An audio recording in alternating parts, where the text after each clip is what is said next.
those theoretical aspects.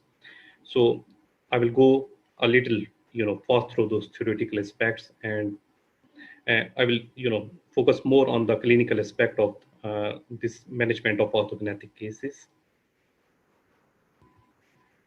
A little introduction about myself.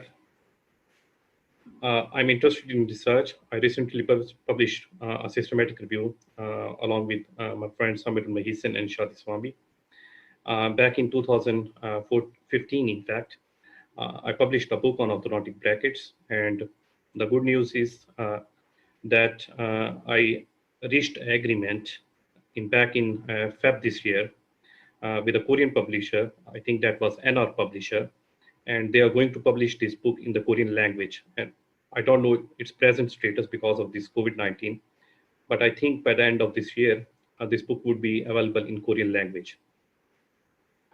I also have an app developed with my friend, Muhammad Al-Muzian.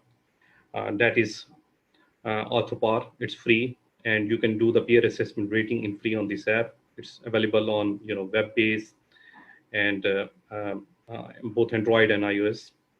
I also run a website along with my friend Muhammad Al-Muzian, that is Auto Exam.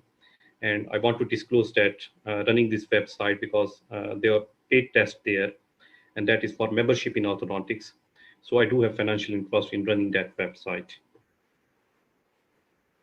So I'll start the lecture.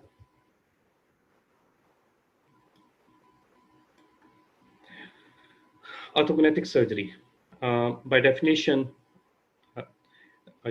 severe problems in orthodontics, we used to go for orthokinetic surgery, like problems that are beyond the